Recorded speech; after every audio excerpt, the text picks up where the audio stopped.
Welcome back to GCTV. An intriguing night, an intriguing opening night in the GCL Super Cup quarterfinals presented by Airbank. A handful of clears and a lot of talking points to unpack and look back on as we see now how the semi-finals have shaped up. And we'll look at some of the top performances from the night. Still standing alongside Olivia Philippart. Some quick early reaction from you. What do you make of the night? What really stood out for you? How it stood out for me, I think a couple of surprises on the end. The strong teams, they were just strong again, and we knew the favorites, and they proved again today that they're in great shape. And then a couple of surprises, like I said, Istanbul Sultans, actually very good rounds. And yeah, I'd say, tomorrow you'll have to put a big track again. Mm-hmm. How surprised are you that we are talking about the Istanbul Sultans coming in, that we are talking about Miami Celtics coming in? I mean, was that surely no one was expecting these guys to make it through to the semi-finals? No, nobody. Like Istanbul Sultans were last from the whole season, so nobody actually had any expectations. But then also Omar put a quite new horse we haven't seen so often on the Global Champions League, and he jumped a very, very good round today. It looks even very promising for tomorrow for that one. Just I want to see with Sanne Thijssen, she's putting her best horse today. She'll have to make a change for tomorrow, probably go for a second horse. That's what I would do because she jumps on Saturday in the Super Grand Prix. So we'll see what she'll do, but my feeling says that she'll go for a second horse, and that obviously for tomorrow it can be a disadvantage. Yeah, rider management, horse management will be crucial going into the semi-finals tomorrow. Confirmation then that New York Vikings, London and Cannes Stars are out, and they will play no further part in the GCL Super Cup going forward. Now these teams tomorrow will be met by the top four of the overall league campaign. One of those teams being the Paris Panthers, who were superb today. No troubles for them whatsoever. Hannah Robson standing alongside with Ben Mayer. Hannah, over to you. Let's get some reaction. Well, Ben, it's been a great night for the Paris Panthers, sailing through to the semi-final. The team must be very pleased. Yeah, it was a great night. Good start for us. We've had a little bit unlucky season, the whole season, not to go straight through to the semi-finals. Both Harry and both of the riders, they jumped really well. Gave me a huge margin going in. I could have, I think, 16 faults, 12 faults, then still get through. So it made my life a little bit easier. But it's a really strong lineup, isn't it? And as a team, you are coming here possibly one of the favourites for this competition. But as you say, it's been a little bit of a difficult year, so finishing in fifth. Would a good result this weekend be a kind of redemption for that, for the team?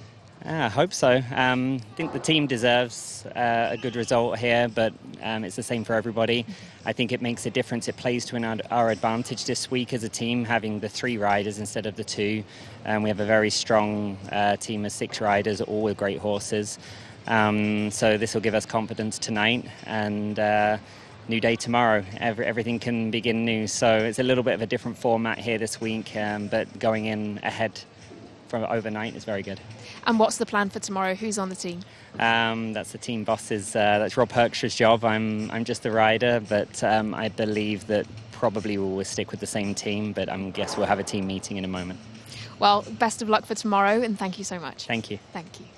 No surprises, no troubles for the Paris Panthers. They are through comfortably. Let's begin to start looking as to what took place today. As we mentioned, the Istanbul Sultans, one of the big talking points of the night. And there's no denying that it starts with Gerrit Nieberg, who delivers the clear. But Olivia Philippart's Sanne Thijssen, we know that she is almost the anchor of the team. It's such a young rider already. But talk to me about Konkudam, talk to me about Sanne Thijssen, the combination, what they were able to do today. Give me your thoughts on how she was able to come out today. Oh, I mean, Konkudam and Sanne, they've actually been with the best horse-rider combination of the whole season. So, I mean, we didn't expect to do less. You know, she always had clear rounds, and today she had 8 faults, I think, like there in the triple combination.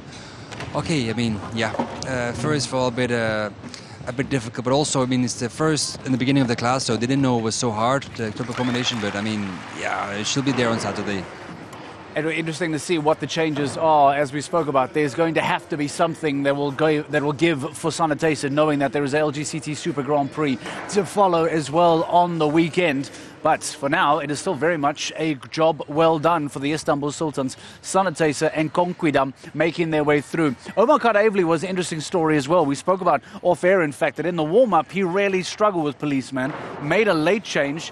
You and I, and perhaps many others, were concerned about a new untested horse who hadn't jumped very big classes, What an incredible performance this was. Talk to me about Maurice and how he was able to jump today.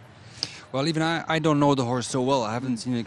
I'd seen it a couple of times, but not really in this level. So, on the other hand, the horse is fresh. Not so many competitions this year. Comes here like a fresh horse, and I mean, what an incredible good round. He had an unfortunate one down, but this could be his best horse next year, I think.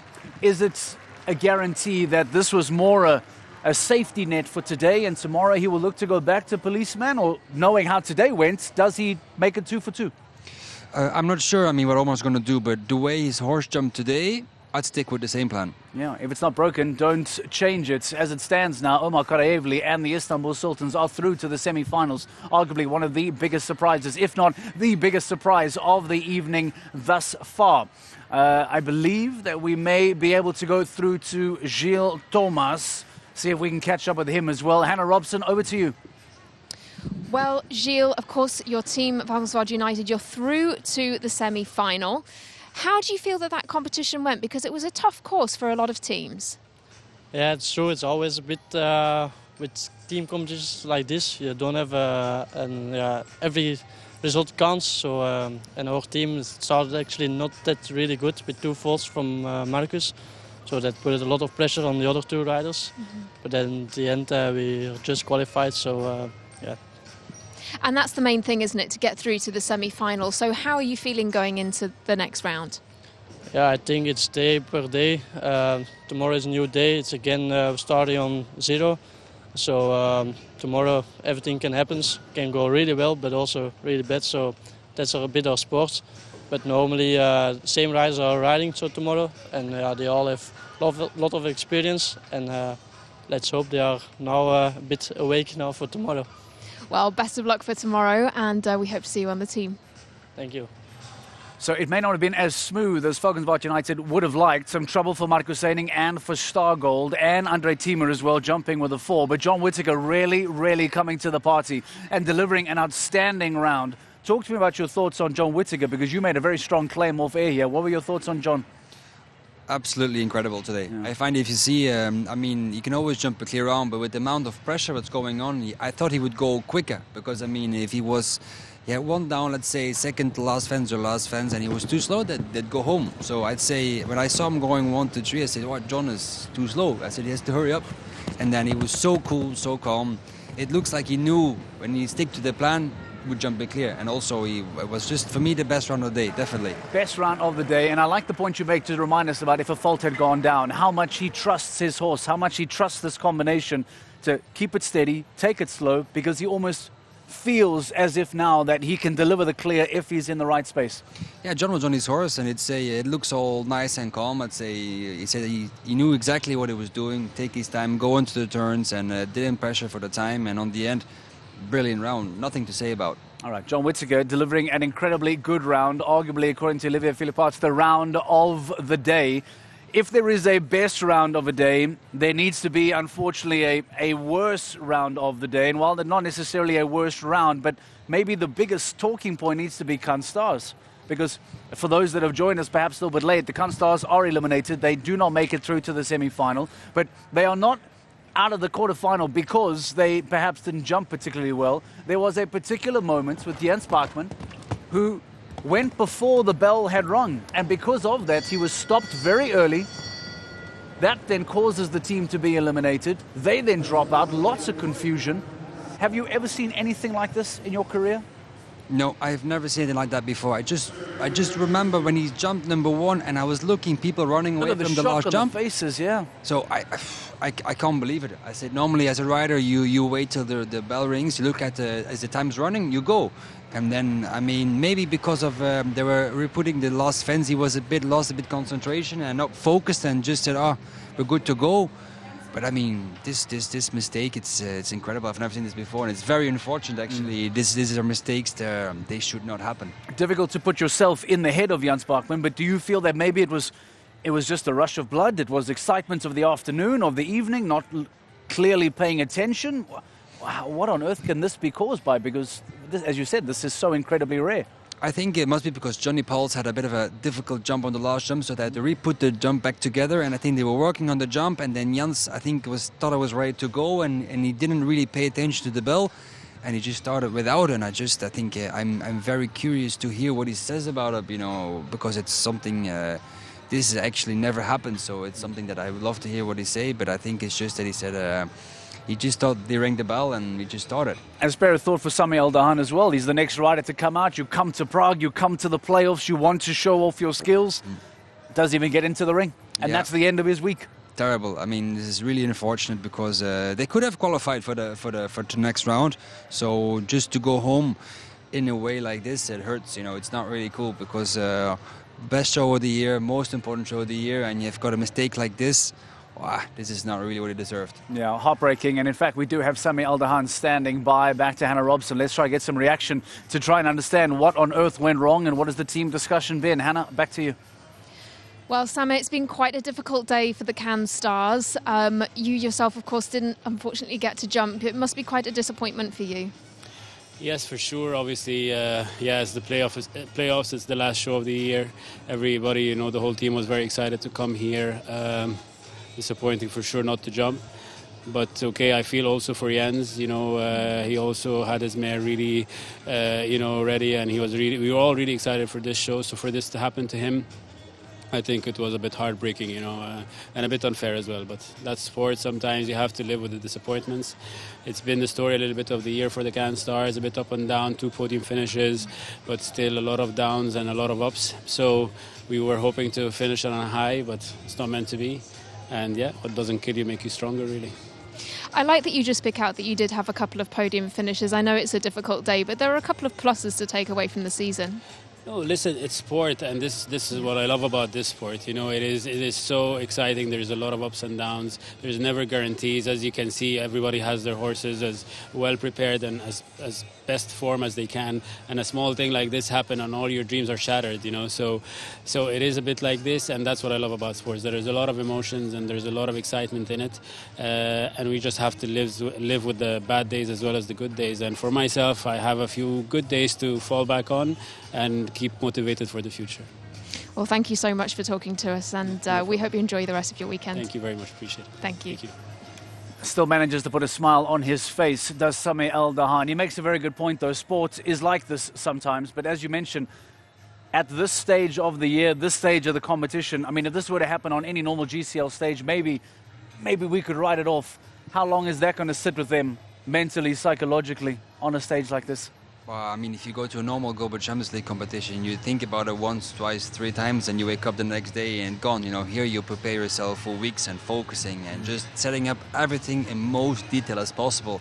And then you got to go out the ring before you even start it. So, I mean, it's terrible. This could just sit there for a while, but I'd say Jens should have a good whiskey tonight and then say, forget about this week and go up to the next one. All right, Jens Bachmann, a big whiskey on Olivier and I. Now, if you describe John Whittaker as your favorite round of the night, mine might be Daniel Deusser. I know that you're a fan. So many people are. It's Daniel Deusser, of course, on Scuderia today, jumping a superb clear.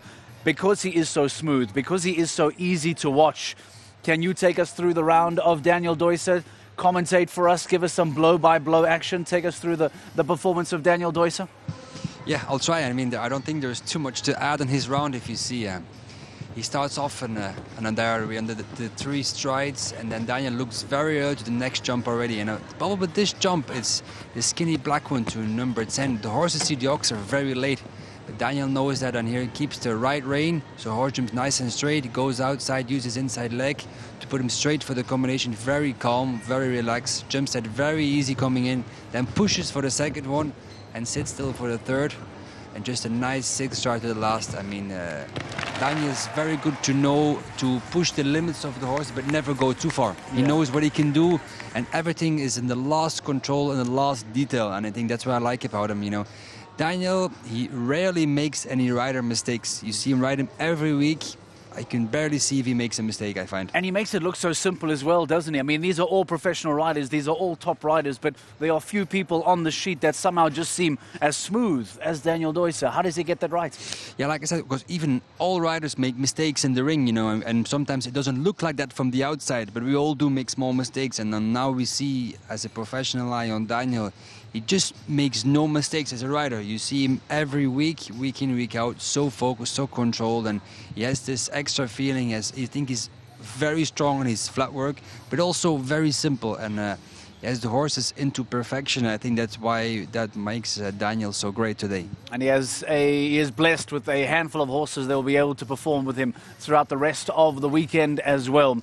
You now are very much a Stockholm Hearts, powered by H&M Rider, but your former team, the team that you rode to glory last year, again, is one of the big shock stories of the evening, because the London Knights, the defending champions, have had a very, very difficult night. And because of that, the defending champions have now been knocked out at the very first stage. Talk to me about London Knights. Sam Hudson, Mike Kawhi, Hans-Dieter Dreyer. As a defending champion, to go out on the first night, this is a massive blow, isn't it? Well, I mean, yeah, I see Samuel Hutton actually started off very well and had 2 mistakes in the last line. So did Mike, started off very, very good. And then a couple of times in the ring, you saw the horse had to work very hard, you know. And then towards the end, Mike was a bit slowing down and putting less leg. And then the last triple combination, it just didn't work out anymore. I mean, the horse just couldn't jump it anymore. And I think Mike will be disappointed about his round, because the horse did very well. It just didn't work out. And then, I mean, Hansi Tedrea had a great round. I think it fault number 1, if I remember well. But I mean, that was a fantastic round. Fence number 1 went down, ironically, more than it ever should. You never want to see an opening fence number 1 go down. We saw it go down a handful of times tonight. That's a big surprise. I think fence number 1 and fence number 3. Besides triple combinations, these were jumping bad. I mean, even fence number 3, it came up very quickly around the turn, and the 4 strides were long to the combination 1 stride. So the people want to get up on the vertical, so the 4 wouldn't be too long. And I think many of the riders underestimated that jump. Yeah, so number 1 causing perhaps far more trouble than it should have. Fence number 3 seemed to catch a lot of riders out. And of course, the triple combination just over our shoulder proved to be a little bit tricky as well. Madrid in Motion, quite late to go as well, were one of the teams that many people were expecting to perform exceptionally well. No Van der Vleuten in the lineup. That is Michael or Eric, Jack Whittaker, Angelica Augustin Zanotelli, and Eduardo Alvarez Aznar. What looked to be potentially a triple clear. We saw 2 penalties going down for Aznar, but still, solid performance. Jack Whittaker good, Zanotelli good. Do they look dangerous for the competition going forward? I think probably tactical-wise, they made a very good decision today. I think because Michael's going to get in tomorrow, and I'd say Eduardo is not going to ride. So because they'd all done the other way around, maybe Mike could have jumped today, and they would put Eduardo tomorrow, but 12 faults tomorrow could be the end. So I think they were smart of taking the risk today. And okay, at tomorrow, Michael has a fresh horse, didn't jump around. So I'd say probably they're going to get good in this championship. A real threat in the semi-finals, potentially. Madrid in Motion. Many expecting Michael van der Vleuten to come in tomorrow. A reminder that Beauville is not in Prague. He will not jump tomorrow with Beauville, will Michael van der Vleuten. Let's get his reaction to this evening's performance. 2 clears and you're at the top of the leaderboard. Yeah, no. I must say, we had a super start with 2 clear rounds.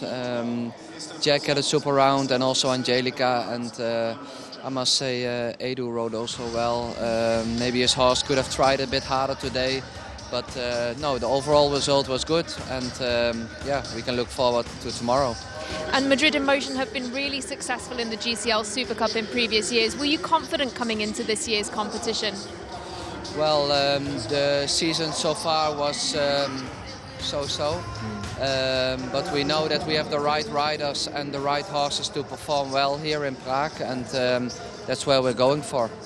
And why do you think that the team do perform so well here in Prague? We try to make our right plan and try to focus on what we're doing. And what's the plan for the semi-final now? Qualifying for the final. Well, best of luck in doing that. Thank you so much. Thank you. Thank you. A very, very intelligent answer from Michael van der Vleuten, making sure that he gives absolutely nothing away. Madrid in Motion are through to the semi-finals. Let's bring up the table, the overall standings from the end of the quarterfinals tonight as things stand, to remind you who is in, who is out. Paris Panthers, best team of the night. Just a single rail going down throughout their 3 riders. Madrid in Motion, as you mentioned, potentially a real threat throughout the rest of the weekend.